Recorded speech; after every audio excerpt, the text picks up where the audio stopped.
And I just kind of looked over and I said, I wonder. And I saw a weed. So I peed on the weed and like No within way. hours it was dead. No way. Okay.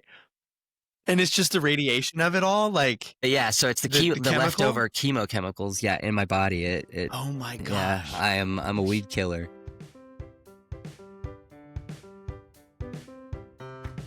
Well, hello everyone. Welcome back to Privy. Privy is a podcast about bathrooms recorded from my home bathroom. I'm your host, Hunter Hoover, and I love bathrooms. And I am joined this episode via the internet across, I think, some time zones by Keyton Blocher. Did I get the last name right? Yes, yeah, it's Blocker. Yeah. Yeah. And Keaton, I'm going to let you tell your story, but the short version is you have a cancer diagnosis and Yes. have had a lot of tribulation, I would say, in the last few years. So, Keaton, I'm going to let you kind of introduce yourself further. Tell folks what you want them, a listener to a bathroom podcast, to know about you. Okay. Well, so my name's Keyton Blocher, like you said. I'm 26 years old. I'm married to my wife, Jessica Blocher, formerly Jessica Krupp. And she and I have been married for 6 years. We'll be 7 this next year. Wow. We have a 3-year-old son. His name is Rex. Awesome. Yeah. And the reason I started the Legacy Dad stuff was to inform people about some of the things that come up when you're dealing with cancer and just ways that people can help people that are going through cancer. And I also wanted to, it's been a good outlet for me also. Yeah. It's helped me stay positive, and that's kind of one of my mantras is, being positive when everybody else wouldn't be. Right. And so far it's worked out for me because it's opened a lot of doors, like Yeah. a lot of doors. It's been kind of Yeah. crazy, actually. The Lord's been doing some pretty crazy stuff. So That's awesome. yeah. Yeah, and share as much or as little as you want about this, but what is the cancer diagnosis, stage, and just to give, like, I know a bit just because I've interacted kind of vicariously through the internet via Legacy Dad and your other social media stuff. But yeah, where are you at in the journey? That is whatever that would be. Yeah, so I'll kind of go back a little bit more towards the beginning and just kind of explain through some of it. So when I was born with a heart condition. Okay. So I have what's called hypoplastic left heart syndrome. So only the right side of my heart functions, the left side is completely dead. And the right side has been reconstructed. They put 2 artificial chambers in my heart and rerouted everything. So I'm a single ventricle heart. So Wow. my one side pumps and does everything that both sides are supposed to do. So that was like the kind of the start of my life was weird medical stuff. And my entire life I've kind of been a gray area is what all my doctors and my parents have always called it. My entire childhood was you're just kind of a gray area. So I am probably in my personal cardiologist growing up in his office. I was his patient that had the least amount of like ancillary issues with the heart condition. And I was actually one of his best functioning patients as well growing up. And so when Jessica and I got married, shortly after that, she joined the Air Force. And so we ended up moving from Oregon to Mississippi, which is where we live now, northeastern Mississippi. Okay. Wow. Yeah. So we're about an hour south of Tupelo, which is where Elvis was born. Well, there you go. Yeah. So there's some pretty cool stuff here. And we had been here literally a year before I got my cancer diagnosis. Yeah.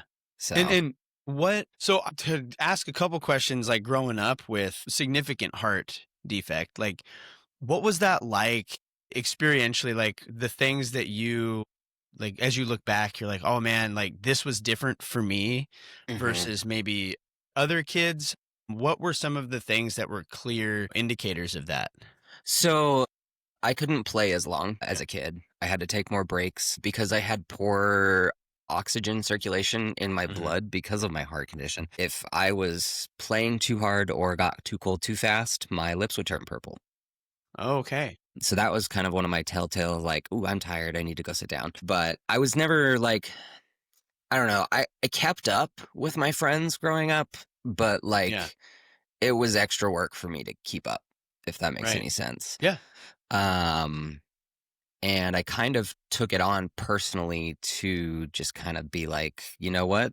It's not going to affect me. I'm going to push through it and Yeah. I'm going to make it look like I never have anything wrong with me. And Yeah.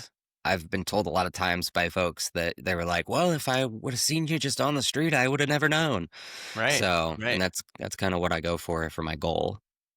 Yeah. But yeah, life was different as a child, definitely with a heart condition. Everybody kind of, when you fell down, it was a little bit bigger of a deal.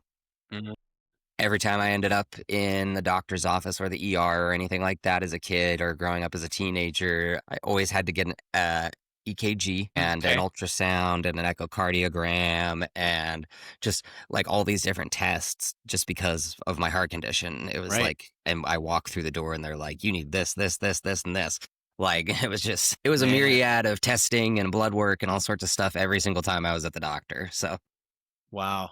Yeah. yeah. And, like, was that, I'm trying to figure out the right way to ask this, but like when people would react in that way, whether it's, you fall or whatever that is, was that more difficult? Like, when did you become aware that people kind of reacted differently? So I kind of figured out around like fourth or fifth grade that people were treating me different. Yeah. And it was more so my teachers than it was like my peers because we were young kids and they didn't Yeah. really understand too much. Yeah. They're like, come on, man, let's go. Yeah, they're like, dude, gosh, you're so tired. You're out of shape. Come on, let's go. And I'm like, no, I'm just don't. Okay, yeah, cool. Yeah. You're Like, like, why don't you give it a try, buddy? yeah, for real.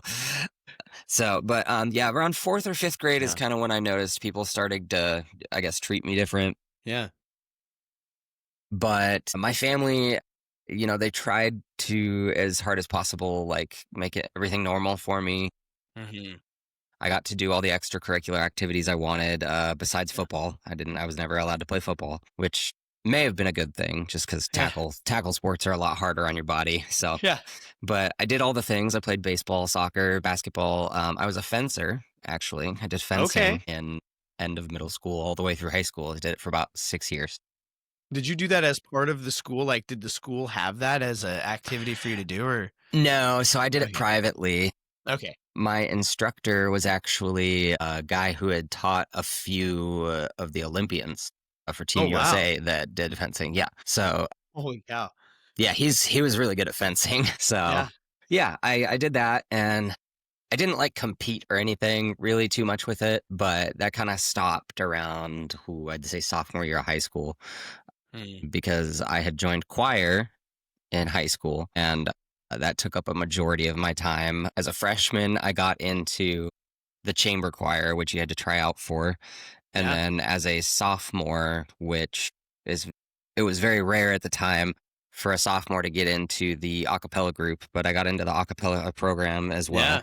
And so by my senior year, I was the president of the choir program. Wow. And so I just kind of, I made choir like my thing in high school. That and drama. I used to act a lot. Yeah. So, I mean, I had fun and I did different, I guess you would say, activities than most Yeah. people, but I mean, I enjoyed it. I danced, and that's pretty strenuous Yeah. because we did musicals and things like that. So I had to do like the waltz and the dolly polka and all that kind of stuff. So, Yeah. Man, yeah. was this public high school? Yeah, yeah. So down in Roseburg, Oregon, it was Roseburg High Roseburg. School. Yes. Dude, I'm an Oregon transplant. So I grew up in Montana, Okay. and then I came out here in 2012 to go to college, went to college, never really left. And so like all the burgs, Roseburg, Newburgh, it's always fascinating, but like, yeah, it's a cool place to I don't know, it's a strange thing. Like politically it's weird, but it's such a beautiful state. Yeah. And then like you look around and you're like, what is going on though? Like, how do we have all this and we're just not happy with so much? Mm, Because like now I'm in Albany and it's like It's fine. They call it Small Albany for a reason, you know. Yeah. But before you went to Mississippi, had you ever been to the South at all? So yeah, earlier on in Jess and I's marriage, we went on a missions trip to South Carolina, and we Okay. helped like rework a church property for African Christian Fellowship International. Wow. Okay. Yeah, so and I had been on a couple of missions trips. Like as a teenager, I went down to La Mission, Mexico, and helped build an Mm-hmm. orphanage down there, and Mm-hmm. did some fun stuff there. And then I did a night strike in Portland a few times. What is that? That is where they take over underneath one of the big bridges in Portland, and Uh-huh. they just set up tables. They bring a trailer out, and they give out donated clothes to homeless. They feed Oh, them. that's cool. They have Yeah. like hairstylists that will volunteer their time to give haircuts. They have nail salon people that will come out, and if they're a female or like a kid, they'll paint their nails. And then they had like churches that would come out and feed. And Yeah. then what we did was we just played card games with everybody while they ate That's and awesome. asked them questions, asked them if they needed anything question wise about the Lord that they needed answered and all that kind of stuff. So Yeah. yeah, so that Yeah. was pretty And fun. yeah, no, I mean, it sounds fun. It also sounds like, I don't know, Portland has kind of increasingly got worse and more dangerous in that specific area. And so Yeah. like it could also be a little harrowing, I imagine, especially, the younger you are, but that's super Yeah. cool. Yeah. I was We going to got, ask, you've mentioned your faith a couple times. yes. When did that, and it's weird because like I do another show that's more faith based than a thing about bathrooms. But when did your faith kind of become a reality and a thing that you had as like a key part of your life? So I would say I got baptized when I was like 12, I Hmm. think, by my grandfather. And I would say, I kind of had that kid relationship with God up until about, I'd say 15, 16. Yeah. Um, and that's kind of really where I kind of hit a point where I was like, oh, I either need to take this seriously or not at all. Hmm. And because if I'm not taking it seriously, it's basically not even doing anything. Yeah. And then, let's see, I ended up going to Bible college over in Idaho, which is where I Boise? met, yes, Boise Bible College. That's awesome. Yeah, and that's where Jessica and I met. Okay. Yeah, and we were on the same worship team together. So that's how we met. Okay, so this is actually fascinating. So weird happenstance. Like I was I was I was Jess's youth slash young adult leader for like Hmm. a minute. Truly, she came in as a senior, Like in and out. was like, "Hey, what's up? I think board games are cool. I'm heading out to Boise Bible College." And I'm like, "Great, come to these events." I went to like her graduation thing, and then she was off to college. And so I guess it's fascinating that y'all met at Boise, but we're like so close over here. You guys Yeah. had you ever crossed paths over here at all? Yes, and we didn't Okay. know. So what we talked about was I was like, "Oh yeah, I was at this," or like I was at CIY, or I Yeah. was at like this Brad Paisley concert, and she was like, "Well, I was there too," and I was like, "What?" Like it was just kind of a cool happenstance thing, Yeah. because I mean, Roseburg and Brownsville are an hour and a half away from each other. Right. Like there's a lot of big events, Corvallis, all that kind of area that I went Yeah. to that she was at too. That we Wild. never ran into each other until college. Yeah. She Oh says my it's good gosh. because I wouldn't have liked her before college, and she would not have liked me as a douchey teenager. So Dude, my wife and I have had that exact conversation. It's like we would have hated each other in high school. yeah, I gave off a pretty I am going to look for the thing that irritates you vibe and then push that button continuously, and my wife has 6 siblings and didn't have time for that. So, wouldn't put up with it for you, huh? no. Yeah. Yeah, she sorted that out in me pretty quick. But no, that's super cool. Yeah. And so, how has like receiving this cancer diagnosis and all of the heart stuff that you go, and I imagine those two things, meeting is not great. Yeah. So yeah, go ahead and share like how does that worsen it?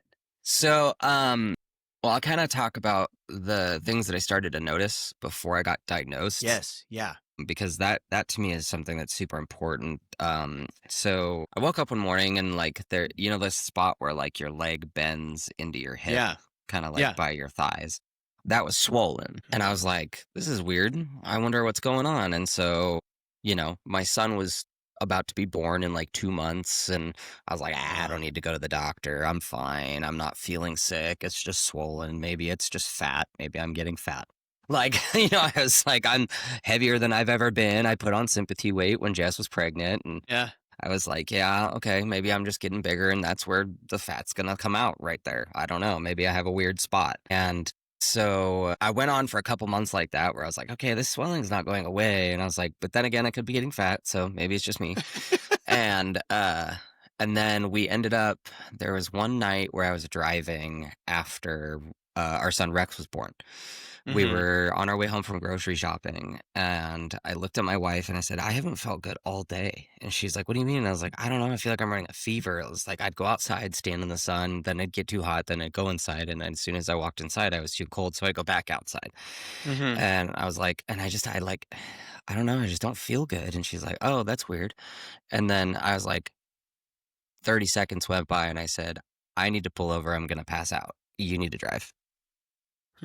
And so we went straight to the urgent care, Yeah. and I had 104-degree fever. Whoa. Okay. Yeah. So it was pretty like quick like that.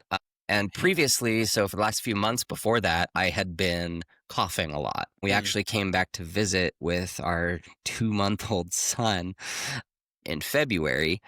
To Oregon to go visit family and see people that haven't made it out to Mississippi to see us. And I was coughing the whole time we were there, and everybody's like, you okay? And I was like, yeah, I don't, maybe we're just accustomed to Mississippi and like it's not as humid or something weird, or, it's Lynn County, it's grassy capital of the world, allergies, whatever. Yeah. And so I just didn't think anything of it. And then when that fever thing happened after our Oregon trip, we were like, okay, well, we should probably check into that. Yeah. And they said, well, there is some stuff going around. It's not COVID. It's not like a flu, but it's like a virus, that we've been seeing where people are coughing and having high fevers. And I was like, oh, okay, cool. Just need an antibiotic. And so what they did was they put me on an antibiotic, and then a month went by and nothing changed. And so they were like, okay, let's get you an ultrasound because of the swollen spot. And so they ultrasound it, and she's like, well, it looks like you could have a infection in your lymph nodes. And I was like, okay, never heard of that, but I guess it could happen because you're saying that it's a thing. And so, I was like, I'm not a doctor. I'll take your word for it. No. Yeah. And so we waited a while, and they were like, sometimes it's going to go away on their own. And so it was April, and I was like, I'm still not getting better. Like, what's going on? And then they were like, well, is that spot still swollen? And I said, yeah. And they said, okay, come on in. We're going to get a biopsy of it. We're going to take a needle, and we're going to go down in and take a sample of the tissue and pull it out. Yeah. Yo, I'm not a big fan of needles. I know it's like a stupid complaint for me, but like, woo, that's a lot. Yeah, no, I get it. Yeah, I don't like them either. I've had to deal with them way too much. Yeah. But so they did the needle biopsy, and the initial one came back inconclusive. And they were like, okay, we have to have a yes or no. And so they did another one. And that one, they didn't get enough samples. And so I went back a third time, and they did what's called an incisional biopsy, where they just cut it open and remove a larger chunk so they make sure they have enough. So by the third biopsy, we finally got some answers. I was at work that day, and my phone rang, and I was like, oh, it's the doctor's office. So I like stepped out the back door out at work, and I worked at a hardware store. I was a sales and marketing manager. Okay. For a hardware company. And so I step out the back door, and the doctor goes, hey, so we got your results back. And it was a military doctor. So, sometimes they don't have the best bedside manner. And he was like, you have cancer. Just like that.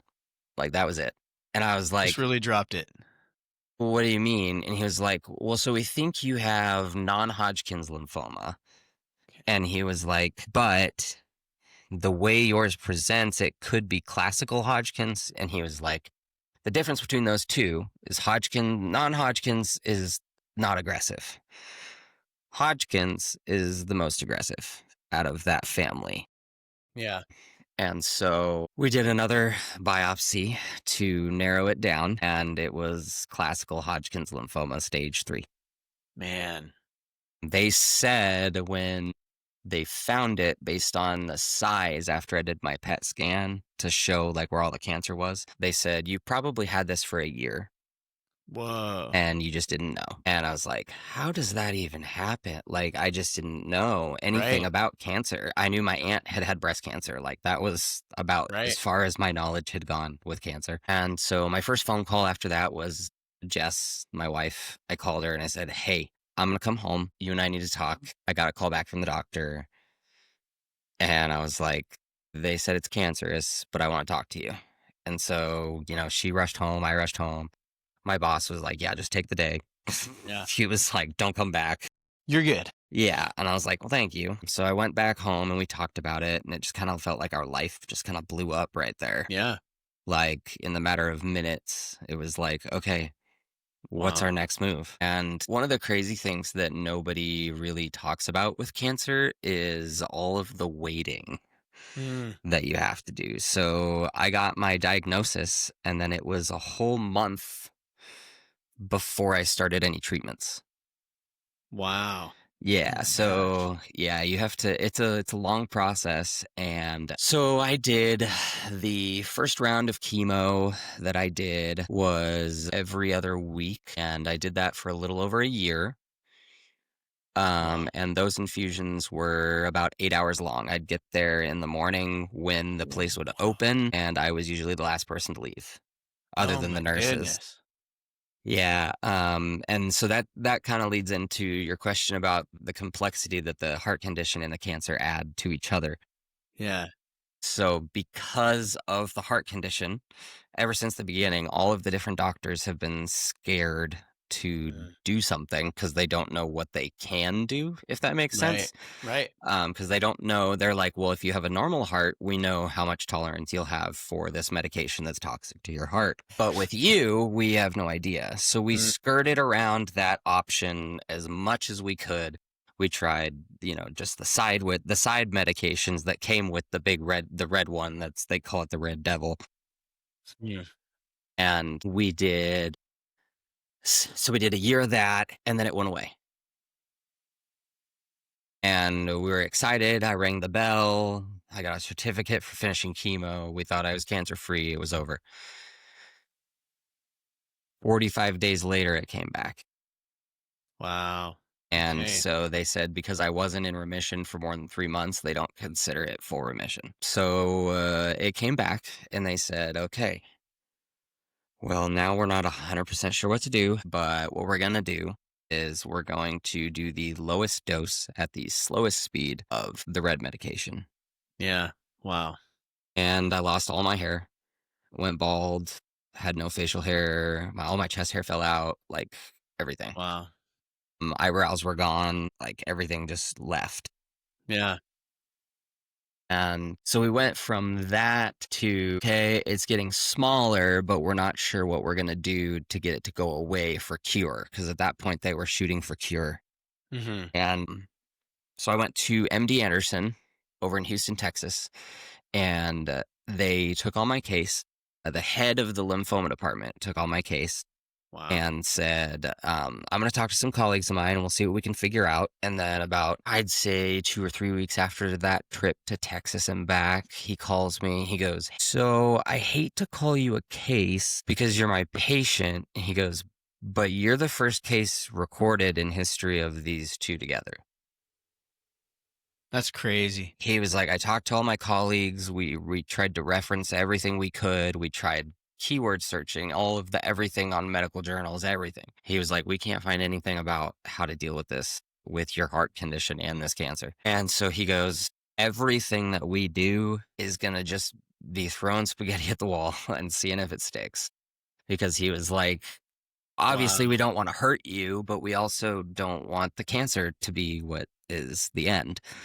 Right. And so I did radiation treatment, which I had to do at MD Anderson because of my organs being different. With my heart condition, Mm. it caused my liver to be enlarged, and I have an enlarged spleen. which that's a normal thing for somebody with my heart condition. Okay.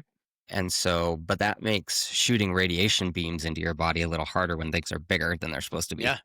And so what we did was a month before radiation, I went down to Texas and they put me on this big machine and they scanned my body, like 3D scanned everything. And then they spent a month practicing on the scan on the computer to do the radiation for me before I even Wow. laid on the table. They were working on it for a month. Wow. So, yeah, it's been a lot of firsts for a lot of people Yeah. that have been near me with this, um, and doctors especially. So we did radiation, and surprisingly, radiation ended up making me feel better when I got back home. I so I'm normally like 150 to 175 pounds. When I got home from radiation, I was 123. Woof. Okay. Yeah. So, and that was actually one of the initial signs too that I was getting sick. I lost 40 pounds in a Oh my month. gosh. Yeah. So it was In a 30 month? days. Yeah, it was 30 days and I lost 4 pounds. 40 Holy pounds. cow. Sorry. Yeah. So, weight has been a big fluctuating thing with me. But Mhm. so they did radiation treatment and we waited a little while and then we got another PET scan and it was gone again. Hmm. And we were Okay. excited, but we were like also kind of waiting a bated breath, like, okay, what's going on? And then 3 months later, it was back. So now we're on fight number 3. Yeah.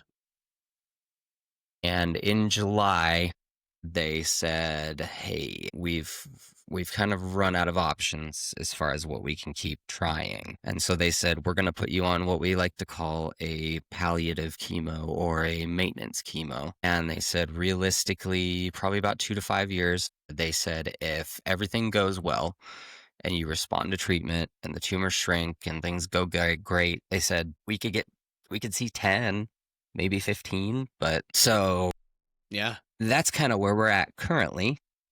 Is Yeah. I'm going through chemo every 4 weeks now. My Man. infusions are only half a day now, I which was is gonna ask great. if they're still 8 hours. No, no, they are not. Um, and we're just kind of preparing for the reality and praying for a miracle at the same time. So Yeah. yeah, Yeah. that's Wow. that's where we've ended up, and that's kind of the journey story of how we got to where we're at now. So there's Yeah. been a lot of emotional up and downs and physical up and downs and hospital visits and like this last in October, I was in the hospital for a little over a week and I Uh-huh. ended up getting put on the BiPAP breathing machine for 2 straight days because I just stopped breathing. Wow. And it was mainly when I fell asleep, I would just stop breathing. Hmm. And so they thought they were going to lose me twice. So Yeah. I've been this close. Yeah. Well, and I know like we've been in conversations for this episode for some time, and that's Hmm. kind of why I kind of, it's one of those where I've kind of been waiting in the wind, mostly because I know that you've got not just a lot going on with your health, but also a lot going on with family and making time count. I'm sure Hmm. that that's a high like factored component.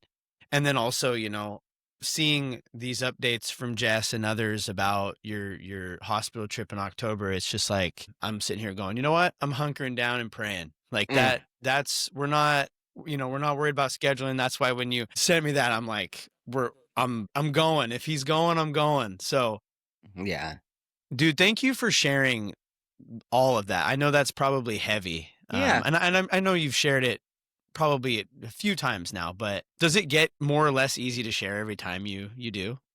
So I think that I'm a different kind of animal when it comes to that, just because I grew up with a medical condition. And Mm, so to me, that's just kind of a normal thing for me to yeah.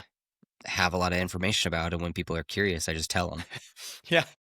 So, but yeah, it is pretty heavy. I tell some of my friends, like, if I don't keep busy, then I go crazy. And I get that.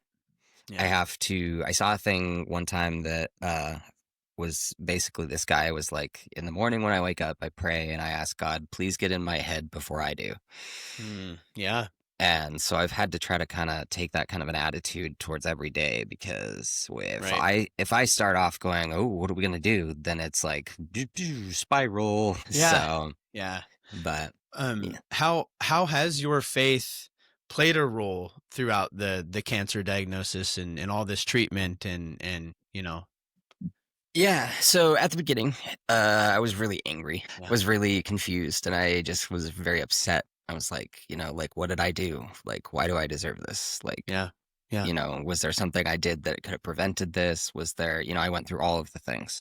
Right. I went through the denial. I went through the blaming God. I went through the Yeah. blaming other people. I went through the, Right. all of it. And I went, all the robot chicken giraffe video, the whole thing. Little throwback there for anybody that's seen that one. It's just one of those things that when you're in it, you just kind of become numb, if that makes any Mm. sense. Yeah.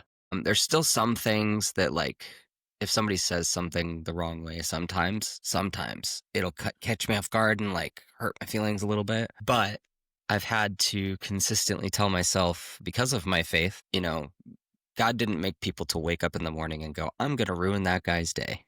Right. And Right. so I need to just take it into account that everybody's in their own world and they may not be noticing me, and that's okay. Right. Which is a Man, hard one to adapt that's with tough. cancer on board, Yeah. because it's kind of like, but it feels like the world's against me because it's very isolating. Yeah. Even like within my family group, like, people are like, oh, I get it, I understand. And I'm like, no, you don't. Right. Like, you just don't. Yeah. Yeah. I've had family members tell me that their hurt knee, they understand my pain because I have a hurt knee, or I have So Yeah. it's there's some That's why things that you that's deal why with. I'm like, I don't like needles, but I'm gonna try to shut up about it because and that's like I shared kind of before is I've also learned a lot just kind of seeing your updates and the things you post because my grandmother had cancer, but she was much older. Yeah.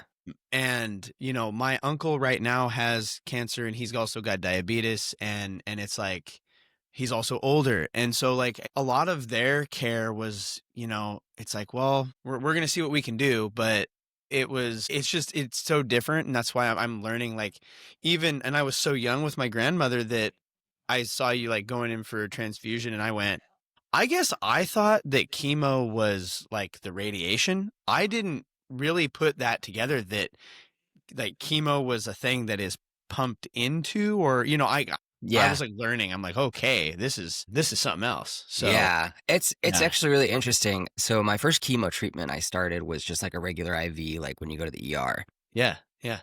And after about a month of treatment, it started to burn my veins, the medication. Oh my gosh. And so we went in and I had a surgery and I got this guy put in. Right now there's a Band-Aid on it, but it's Yeah. called a port. And Yeah. it's like a little bump under my skin that goes straight into my heart artery and Whoa, dude, that's like distributes Iron Man. it, like distributes the medication like throughout my body like that. Whoa, that's Yeah. crazy. So that it doesn't like damage my veins, blow my veins out, all that kind of stuff. So Yeah. yeah. Man. Wow. So I will admit, because I want to take like jump into this Yeah. moderately slow, but I do have bathroom related questions too. Oh yeah. No problem.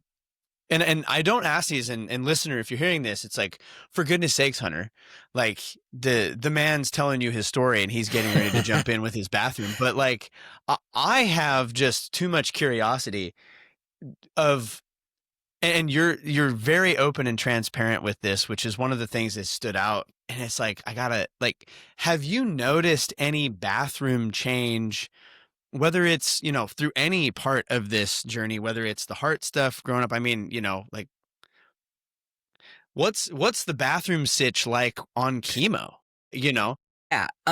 So growing up with a heart condition, I never really had anything different, like bathroom wise. That wasn't really Yeah. an issue for me. But with cancer, Yeah. it's a whole nother animal. So when you get chemotherapy is still like a radiating chemical Mm-hmm. in your Yeah. body. Yeah. So for the first 48 hours after I get chemo, I'm not allowed to be around my wife or my son. Whoa. Okay. Actually, I can be around Jess now, but when she was nursing, I couldn't be around her. Right. Right. And I can't be around anybody under the age of 18 for the Wow. first 48 hours because their body, like, if they did touch, like, my sweat or I coughed or something like that, it can burn them. Oh my gosh. Really? I did not Yeah. know that. That's wow. Yeah. So, and I have a really funny story. Yeah. So I find out that I have these things that life has blessed me with because of cancer. Yeah. And so I call them superpowers, Yeah. even Yeah. though they're not. One of them being mosquitoes and bugs can smell the chemo and don't touch me, There you go. which, You take the wins where you can find them, yeah, I it's a suppose. But win. yeah. And Yeah. then I have a pretty big lot at our house. We live on an acre, and Yeah. we have a big fenced backyard. And I was doing some yard work one day, and I was like, "Man, I really I have to pee."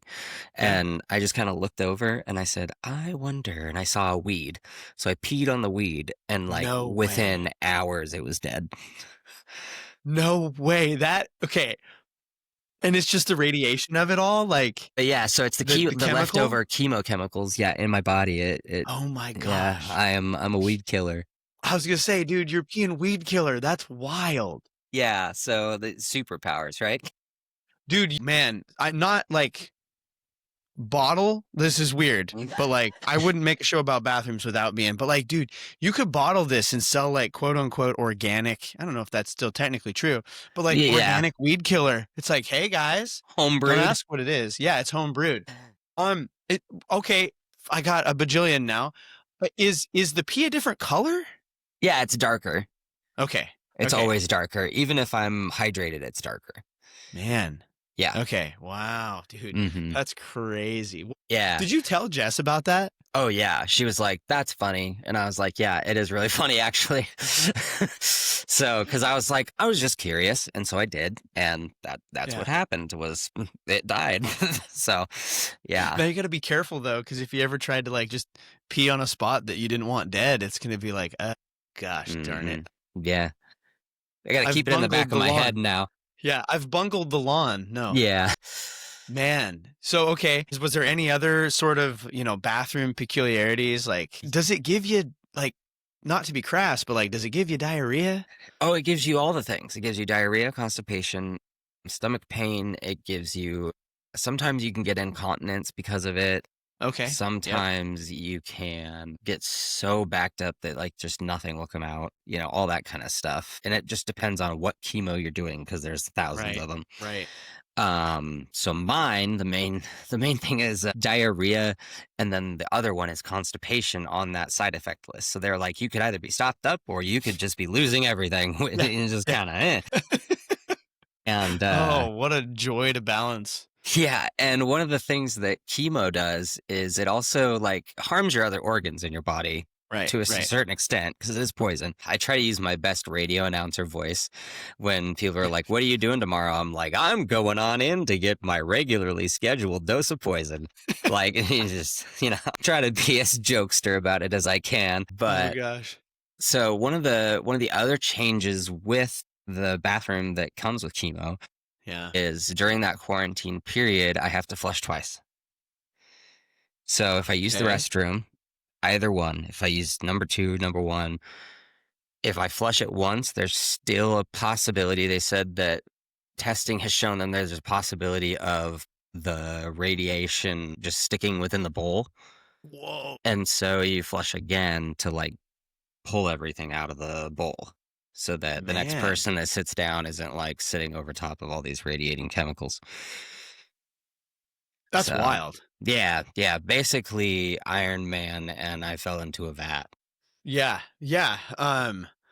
Man, and you've experienced both the stopped up and the going too much with yours, or has it been, Yep, both dude, extremes. that's just unfair. Like it really, You're like, because pick one. Exactly. Because then I imagine, my wife's had some like stomach related stuff in the past. Nothing to that extreme, I'm sure, but like she's had stuff where it fluctuates and it's like, honestly, if it was just one, I feel like I could, but I don't know which one it's going to be today. Like, what are we going to do today? And I imagine that's a chore. Yes, yeah, it Yeah. is. And one thing that chemo did do was it damaged my pancreas. Oh, So okay. your pancreas is what creates the enzymes to break down your Yep. food. Yep. And so I, at one point, just started bleeding out the back. No. Yeah, just copious amounts of blood. I had to get Really? 4 full units of blood one time when I went into the hospital. Oh, that much blood had come out like the SS backside? Yep. Yeah, No, yeah, dude. and it was quick. Like it was like I went to the bathroom the Gosh. first time, I looked down, there was nothing but red liquid. And then for like the Nope. next hour after that, I was like, okay, maybe it's just once. And I like, Jess's dad is a paramedic and they live Yeah. here with us now most of the year. And so um I told him, I was like, I need you to come look at something. And then I I took a need you to come picture to the of it. bathroom. Yeah, I took a picture of it, which sounds really weird. But Not on this show, it doesn't. yeah, I'll promise you that. and then I sent it to one of my dad's old bosses who used to be in Gosh. oncology. And I said, hey, she's like another grandma to me. Yeah. I Yeah. was like, hey, Melody, this is what happened. What do you think? She was like, you need to go get a colonoscopy. And I was like, great. She was like, you may even need an endoscopy, which is the top end. Yeah. So we tried to look for somebody locally that would do it, and nobody was comfortable with it because of my heart condition. And Oh my so I gosh. never got that done. I ended up in the hospital a few times because of bleeding. So they put me on a medication that just coats the lining of your stomach. Yeah. That way, if there's any like small ulcers that are bleeding or anything like that, it kind of seals them over. Ooh, man. Yeah, so that was a fun change. And then because of the whole pancreas thing, Yeah. for a good month, I was not gaining any weight and I Mm. was kind of fluctuating down slowly and we were trying Right. to figure out Yeah. why. And every single day for a few months was nothing but diarrhea. And it was just liquid. There was nothing else. I Yeah. was losing all my water. I was losing all the protein. I was losing everything. Man. And so we finally ended up at a GI specialist and they did a test and they said, so your pancreas doesn't create the enzyme anymore. So we're going to give you the enzyme to take. So now if I have a meal, I have to take 3 pills. Pancreatic enzymes? Yep. It's called Yep. Creon is Yep. what it Yeah. is. Yep. My wife's dabbled in them. She's dabbled. Yeah. They're weird. Like They are. They look like strange. little pills filled with pellets. That's what I tell people. It's like hamster pellets. Yeah, kind of. But I Has that carry helped? them. It does. Oh yeah. Ever since I got that, like no issues. Well, Which there you is go. perfect. Yeah, I'm Yeah. so glad that we went and did that because I was like, heck yeah, like let's make Yeah. this happen. So any other little problems that I can solve besides the cancer is like Yeah. just a little win for me. Dude, it's very like you telling that account and like the way you responded to quote all blood in the toilet is such a just if there was like an isolation of like, yeah, this man's dealt with some health concerns, the way you respond to that is to me the indicator. Because if I went and I stood up, took a peek, and I saw, honestly, if I saw any amount of red, I'm probably heading straight to the ER. Like, Hmm. and that's where I'm at. Like, I don't think I would handle that well at all. And so like for you to be like, oh, I'm gonna see if it happens again. I'm like, good night. Yeah, Like, I was like, I'll give it a couple hours. If I go to the bathroom again, then yeah, I'll go in or whatever. If it like just man, keeps bleeding, and so I gave it a time frame of an hour. And I said, if within the hour I wow, go again or more than once, then I'm gonna go in. And I think I used the bathroom like 6 times within that hour, and everything was just blood. man, dude, And that is wild. yeah, they I sent me have to the no ICU because of it. So it was I don't even have diarrhea any frame. Like I have not even had that as a frame of reference for that frequency, let alone the contents. Like Oh that's yeah. crazy, dude. Yeah, I call it the fighting chair because I've done some fighting in there for sure. The fighting chair. Yes. Yes. Just one more name in my belt of names for where I sit so For the frequently. porcelain throne. Yep. Oh, dude. Like for the longest time, people thought like the whole from a bathroom things are I am truly on my toilet right now. Like, Well, there you go. yeah, I tell the kids at the high school I work at, I was like, I really like, you guys understand, I sit on the toilet a lot. Like, and not necessarily doing activities that are toilet related, but like I am in there a lot. You're like, I'm just on the toilet a lot. Yeah. Yeah. But I'm not like allowed to tell them as much. Like if they ask, I can tell them. It's kind of weird. It's kind of like, you know, proselytizing. You can't like self-promote. But it's like, yeah, you know, I have a podcast. yeah, I've got a podcast. Why are you in the bathroom? It's kind of hard to explain. That's kind of what it's about, actually. Yeah. Yeah, dude. It's the joke that never stopped. That's crazy. Well, hey, I have a bunch of questions. Yeah, just fire away. Go ahead. Yeah, I'm gonna fire away. And if as we go, you're like, oh, I actually have some stuff I need to say about that. Feel free to stop me. Yeah. And these are like, they're low level. You know, what is y'all's ideal go-to toilet paper there at your house? What do you guys prefer? So since cancer, it's changed. Okay. We used to get like the Costco Kirkland brand or like the Sam's. We have Sam's Club here, not Costco. Yes. And so it was always the Member's Mark brand. And then when I got diagnosed, we have now gone to Quilted Northern 3-ply Ultra Soft. Yes. Because of the amount of time that I spend in the bathroom, and that and dude wipes. Dude. Praise be to the dude wipes. I'm telling you. I've got my Dumpkin Spice Your on Dumpkin deck. Spice. Like, that's awesome. I have the non-scented camo ones. Okay, yeah. And then I do the mint chill ones as well. Ooh, mint chill sounds like it would be an adventure. It is. It's got like Cooling? a little tiny bit of menthol, so it's like just a little bit of that. I'm gonna seek that out. It's a good time. I bought a 12-pack of the Dumpkin Spice, and I'm working through them slowly. Mm-hmm.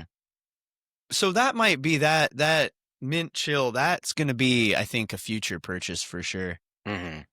So with the Quilted Northern, do y'all fold it over or under? Like beard or mullet is really like how people.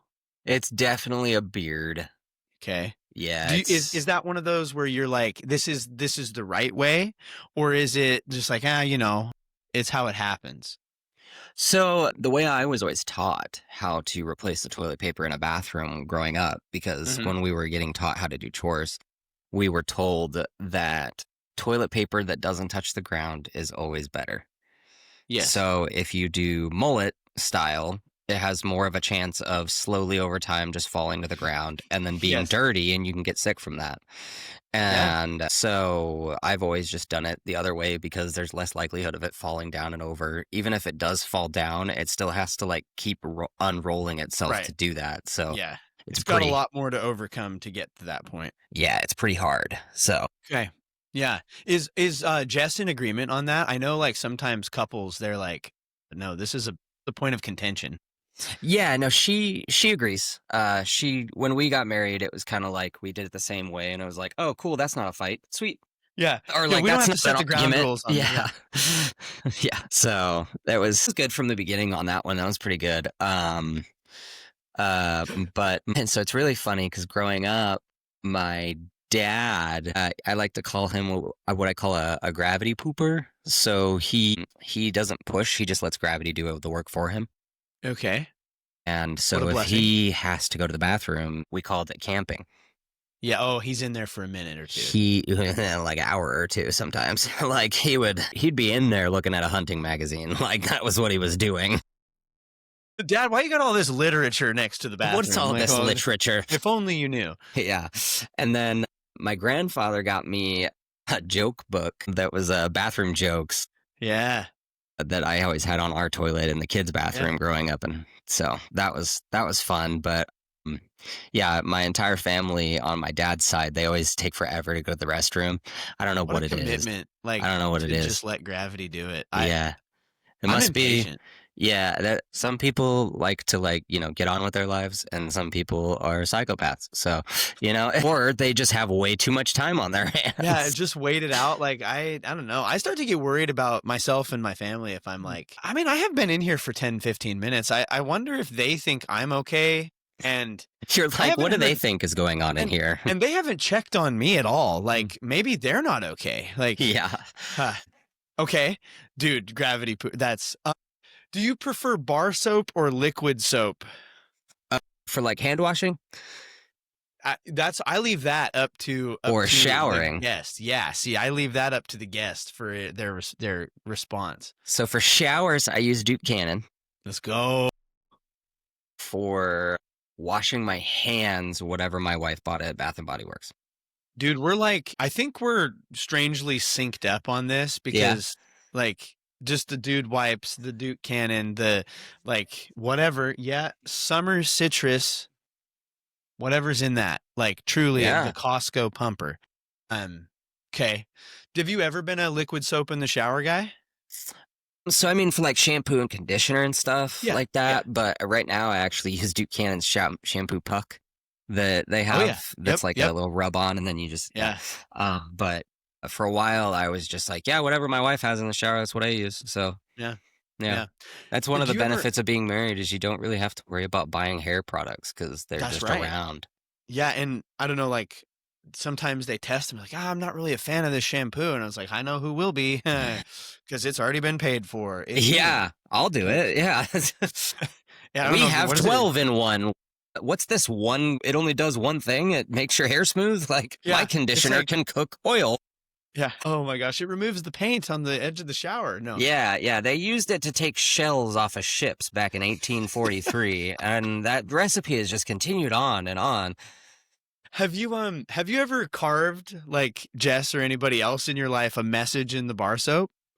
So I've never actually carved soap. That's Okay. actually something that's really funny. There was a movie, I don't remember what movie it was, but this guy carves like a bird out of soap and then puts it in his pocket and tries to go surprise this lady, but it rains. And so he just reaches into his pocket and it's just like soap suds that come out. He's like, well, it was a bird. Well, this is awkward. Yeah. So no, I've never actually carved soap before. Yeah. Me neither. I just, Yeah. somebody at one point asked me, it's like, hey, have you ever gotten a message on a bar of soap? And I went, what are you talking about? He goes, oh, no, I used to carve messages to my brother when we shared a shower when growing up. And I'm like, that's crazy. I got to start asking people. Yeah. Nobody has except for him. So here we are. Well, that might be something he should talk to his therapist about. Yeah. Or maybe his brother. Like, Or did his you brother, ever get yeah. my messages? Like I asked him, I said, do you know if you ever read them? Oh, I have no idea. I was like, you did it and you never said, hey, did you get my message? Like, you're killing me right now. That's the bit you commit to, though, because if you admit that it was you, then they know. That's right. That's right. Keyton, how do you feel about baths? Ooh, I love a good bath. Yeah. Yeah, so it's actually really funny. My dad's a nurse, and Okay. baths growing up would fix everything. Really? Okay. So you had a migraine, you can go lay in the bath, have a Coke and Tylenol. Your stomach's upset, just go lay in the bathtub and turn on hot water and drink some peppermint tea. And it was always like the remedy plus a bath growing up. Yeah. Huh. Was the approach that we took. And then like, especially with muscle pain and all that kind of stuff, growing pains, all that kind of thing. Yeah. The warm water and all that kind of stuff. Interesting. Yeah.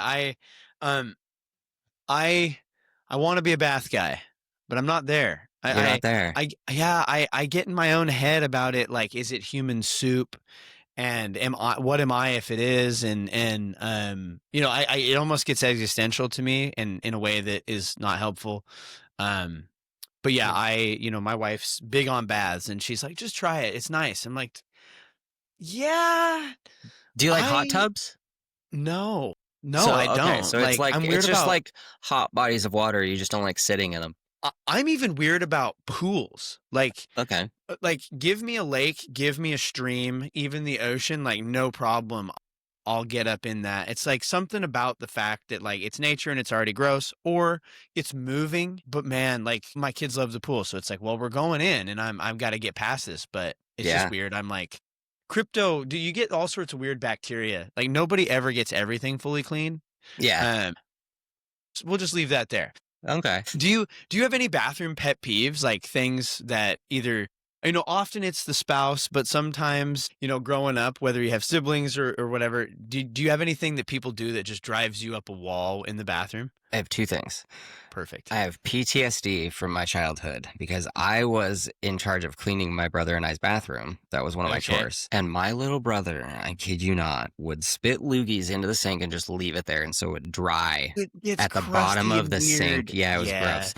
And then he would also just let the toothpaste get all over the counter and not clean it up. Those Yeah. are my two main ones. And then I guess another mini one would be there's a toilet brush there for a reason. If you leave skid marks, clean that bad boy out. Nobody Yeah. wants to look at that. I mean, come on. Just be nice. Like, Yeah. Just, sort yourself out. yeah, because nobody will admit it, but like every time you go to the bathroom, you look down at the toilet first. Like, you just do.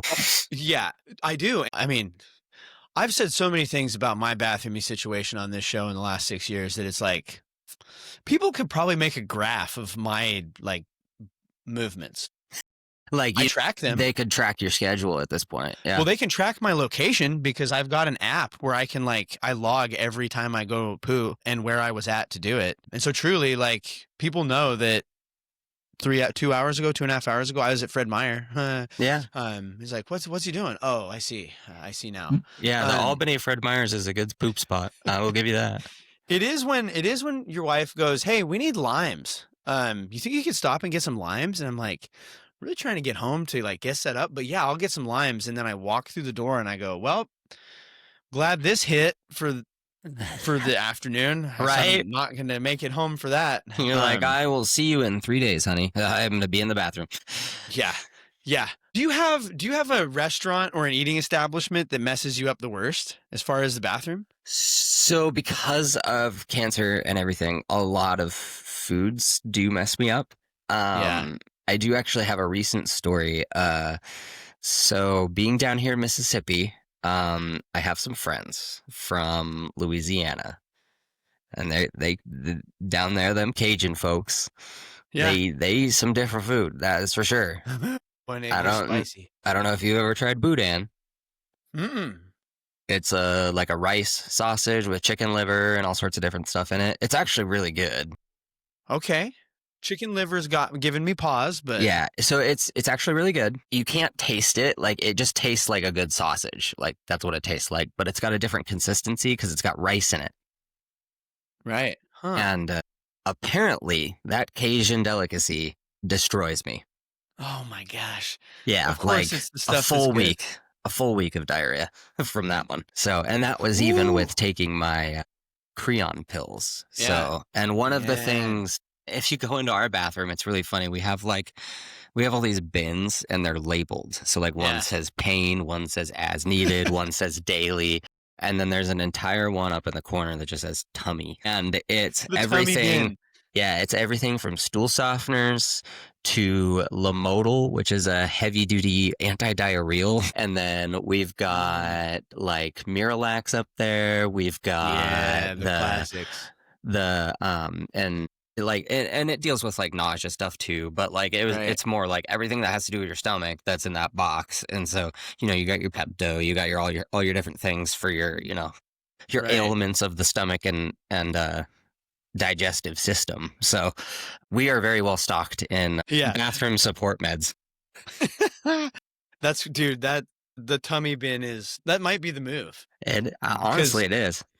The bins is honestly good because like I open ours and it's an absolute disaster wasteland to find what's going on in there. It's like, I think we have that. Let me look. And then you're rifling for an hour. Yeah.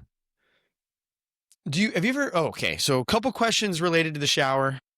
Yeah. Have you ever taken a dark shower? Mm-hmm. Okay. Like just with no lights? Yep. Shower with no lights on. Yep. Yeah. So actually, with a lot of the pain that I get from the cancer is in my lower back. And so I've actually spent a lot of time in the shower, sometimes in the middle of the night, and with sharing a master suite with my wife. I mean, Yeah. I kind of have to, I have Boom, to hit just the light in the be middle. no lights. Yeah. So yeah, I've done it a few times. Yeah. Mm. Do you like it at all with the lights off? I mean, it just, at that point, when I have the lights on and I'm in pain, I just close my eyes and put my head against the wall and let the water hit my back. And Yeah. so Okay. Yeah. it just kind of feels like I have my eyes closed when it's Yeah. dark. It's interesting because like to me, the dark shower is almost a delicacy where it's like um sensory deprivation chamber type effect of the thing where it's interesting because yours and mine started in that like, well, I don't want to wake Anna up, like, but yours is more well, I prefer the lights on, but this is out of necessity. Like, Hmm. it's fascinating coming at it from a different end there. Yeah. And then have you ever eaten an orange in the shower as if it was an apple? So not an orange, but I have eaten apples in the shower. Back when I used to drink beer, nothing would beat a Yeah. shower beer. I mean, Yeah. that was a good time. It always Dude. felt extra refreshing in the shower. So I've done that, and I brush my teeth in the shower. Not a lot of people Okay. brush their teeth in the shower, but that's one thing that I do. Okay. I mean, and it just spit straight down I the, just go just, right down the drain and it washes it out. do you have like the toothbrush rack in the shower too? Yeah, so we have one for that's like magnetic for my wife's razor on one side of the shower, and then I've got like the little like holder one for on the other side. That's So okay. yeah. Huh. Interesting. Yeah. Is the toothpaste in the shower? Hmm. Whoa. Okay. That's wild. Yeah. That's a new world for me for sure. Yeah. I don't know. That'd be interesting if I'm trying to think what I would do. Like, I You should guess try it. nothing. But my toothbrush is like battery and a brr, and I'm like, am I Hmm. gonna flood this thing and make it not work? So I got Um, this one called a Quip. dude, that's what I got. Okay, so Is it that's what I fine? use in the shower, and it's fine.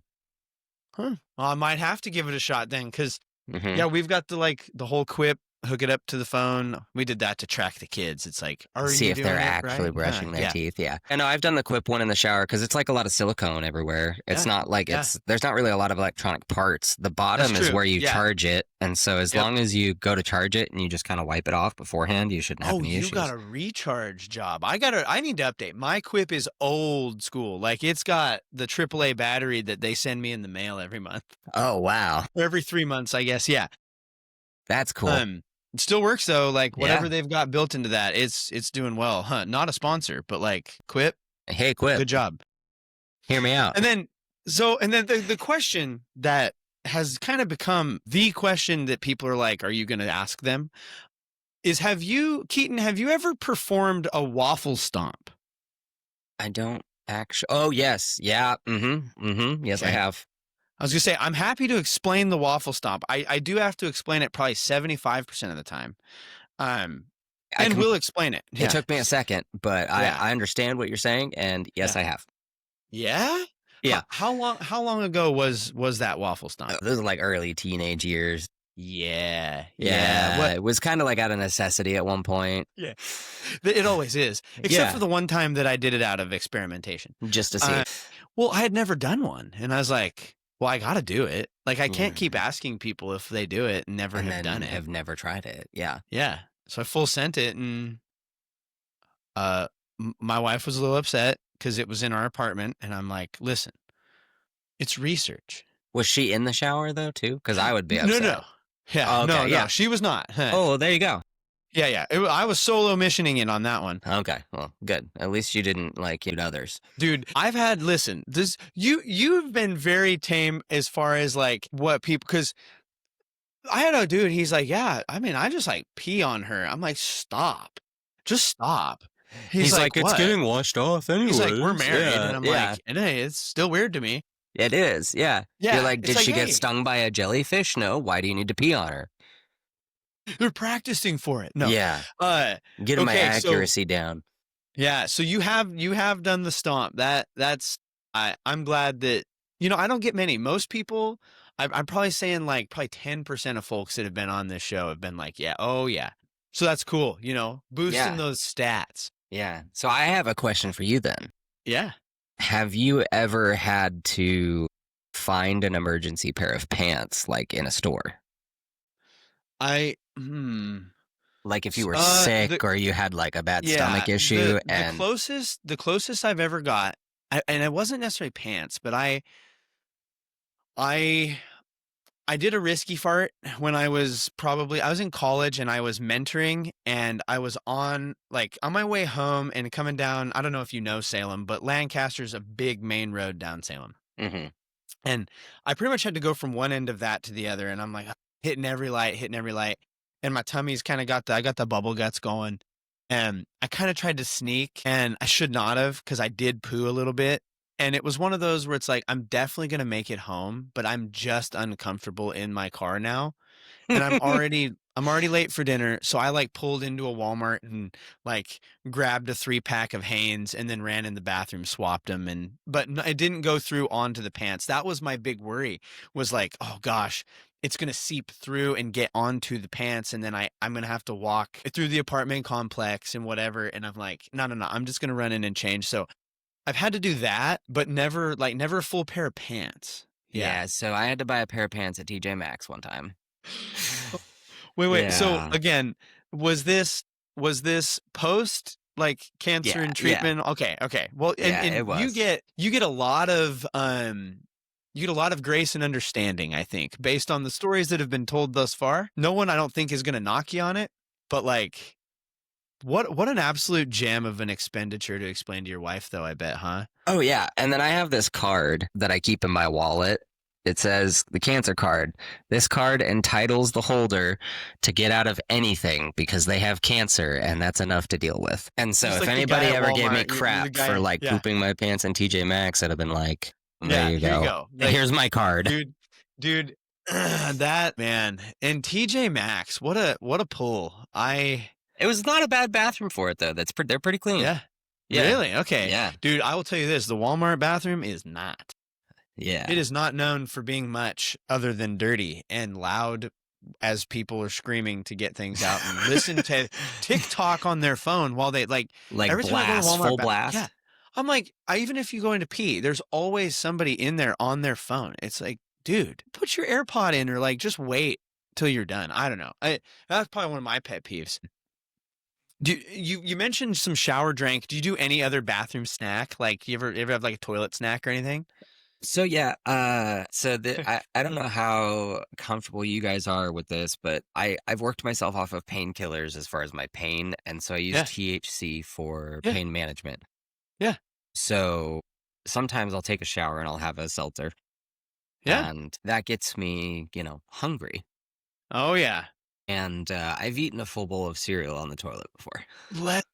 What flavor? What flavor? I Captain have to. Crunch. Let's go. Oh man. So some flavors of Captain Crunch will make you poop green. Yes, Yeah. Okay. yes, they do. Was that a follow up? There's actually a Halloween Captain Crunch that the milk turns green, Oh and yes. that's always been the worst for me. Oh dude, I think you are the first. It's yeah, bowl of cereal on the toilet. Yep. And I will be trying it. So I do Yes. endeavor to attempt people's snack. And it's also not the wildest. I've had some wild ones. Steak, steak in the shower was the specific statement. I'm like, under what circumstance does that Yeah. need to be a thing? And I Yeah. also had a guy, he's like, yeah, I love eat ribs. If I can get a couple ribs while I'm on the toilet, I'm like, dude, it's the last place I want that much barbecue sauce. Just but dude, bowl of cereal is a good pull. Yeah. It was a good decision. The only thing is, it's a weird feeling to be filling up and emptying at the same time. Yeah. Yeah. And basically what I kind of equate it to is I imagine that's how an airplane that is getting refueled midair feels like. It's like eating a bowl of cereal on the toilet while you're pooping. Yeah. Yeah. Yeah, that's my analogy for the day.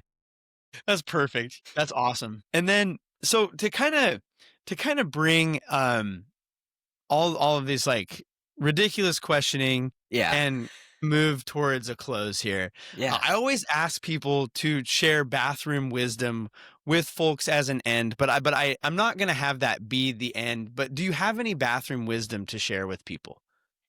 Oh man. I would probably have to go with If you have to flush it twice, it was too much toilet paper. Okay. Yeah. Yeah, that's wise. That's wise. Same with How many sheets do you roll with, like, for each wipe? 2, 3 squares. 2, 3 squares. And that quilted northern's thick. Hmm. Um, yeah, that's good stuff. Yeah. I will admit, so I recently did like a like which toilet paper. And Quilted Northern was strong competitor. It was very thick. The Charmin Blue Bag Charmin did beat it out only Mm. because the Quilted Northern roll didn't fit on my roller. It's so big. I had to Yeah, like because it's nice, I nice and look fluffy. yeah, and I had to look it up. They sell an extension for the roll for it. And I was like, this is crazy. But it was like definitely a second for me. There's just something about those bears. They have my heart and my bottom. Your heart and your butt. Yes. But Keaton, I do want before I say bye, Yeah. I do want you, so with doing all this stuff with Legacy Dad and you know, get lighthearted with the bathroom talk, but I do want you to kind of, you know, the legacy dad, the having a kid and having the diagnosis that you have, I can't imagine that that's anywhere near easy. Yeah. Um, you know, what would you say to parents, folks who have not similar, because like you said, you are currently a one of one. Yeah. But what would you say to folks who, as they look at their lives, like you probably have had to grapple with things that no person ever will, you know, nobody probably, I'll be honest, should have to. What would you say to parents, just folks struggling with those type things? So I will probably the first thing that I would say, and it kind of comes out of a story. So when I got my terminal diagnosis, we decided as a family we were going to go on a trip together just because life's too short to not do those things, especially when you know the numbers. I mean, everybody should live that way. But we were at this resort. It was like a water park place. And I went to go get drinks for Jess, and her mom and dad came with us, and it was a fun trip. But I was walking through the pool area, and it was quarter mile from where the whatever was to the doors to go outside of the outside pool where they were at. Right. And I counted like some 35 dads scrolling while their wife was in the pool playing with their kids. Yeah. And they were just sitting in a chair by themselves. So, number one, put your phone down. Yeah, absolutely. At least once a day, put your phone down and just engage with your kids. Yeah. Ask them meaningful questions, even if you don't think that they're going to be able to grasp it or understand it. Our kids absorb so much more than we realize. Oh, yeah. Yeah. I've been making it a point to tell my son every day that I'm proud of him. And the other night I was snuggling with him in bed, and he throws his arms around me and he gives me a hug and he goes, "I'm proud of you, Daddy. You're strong." Awesome. And I was like, that's what Yeah. I tell you, buddy. Like, I'm glad that you hear it, you know. And then the second one is kind of just a statement that I've kind of recognized throughout this whole experience. I've heard a lot of people say that they would die for their family. Hmm. But when dying is the only option you have, can you live for your family? Yeah.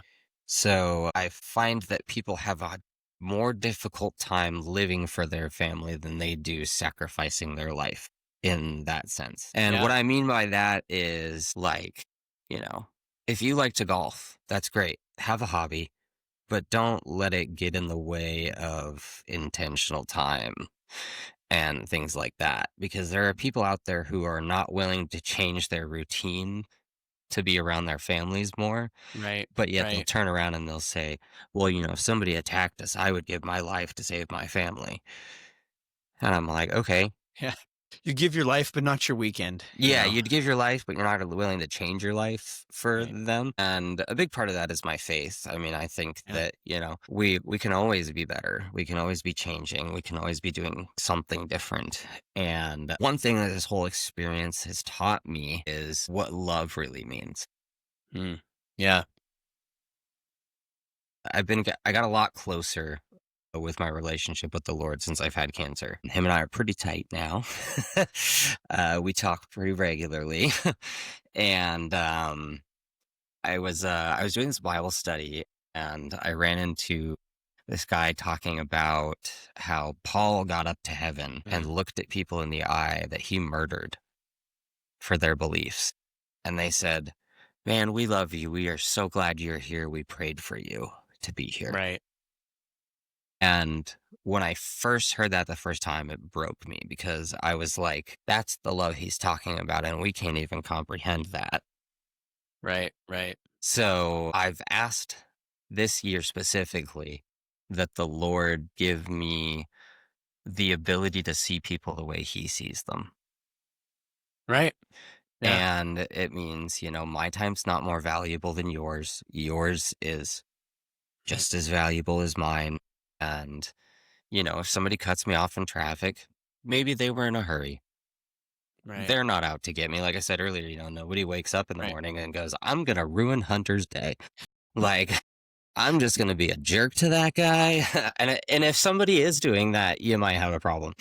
Yeah. But that's how we get serial killers and stalkers. But yeah, mainly the advice that I have is just, like you said in the beginning, make every moment count, Mm-hmm. and don't be afraid to step out of your comfort zone and change your routines, because it can actually make your life a lot more fun. Yeah. So Yeah. Well, Keyton, I appreciate you hopping on this and sharing. I am going to be including links to Legacy Dad and the Thank stuff that you you. got going on social media. And I might even, I know that there was like an Amazon kind of support almost type registry. Yeah. No, registry is not the correct word, but Well, it is set up as a registry just so that there's like a shipping address and stuff. Right. So, I'll make sure to, I'll find that because I know it's out there, and I'll make sure to include that. And normally, I will say, when I end the show, I flush the toilet, and I will flush the toilet. But I'm not going to do all of my normal Privy spiel. Brother, can I pray for you before I flush this toilet and say goodbye? Yeah, I would love that. Thank you. Yeah, let's pray. Dear God, I just thank you for Keyton. God, I thank you for this time that we've had this last hour and a half or so here. Lord, I pray that he's facing a lot. His family is facing a lot with him. And God, I just pray that you would continue to strengthen him in his faith. Like he said at the beginning, we're praying for a miracle and planning for the things that happen. And God, we know that you're a God of miracles. And God, I pray that, that if that be your will, that we would see that and bear witness to your goodness. And if it not be your will, God, that we would recognize the love that you have for Keyton and for his family and for all those who've already been impacted and touched by his legacy in this life. And that we'd recognize your goodness in that. I thank you again for Keyton and his time. I thank you for Jess and their son and the time that they have allowed for this show to kind of step in for a bit. We ask these things in your son's name. Amen. Amen. Amen. Thank you. Well, dude, thank you. I'm going to flush this toilet. And yeah, I'll end the recording, and then I have a question. But yeah. Listeners, thank you for being here. Keep pooping in the free world, own your stank, and as always, don't forget to flush. Yeah. Friend is that. That's right.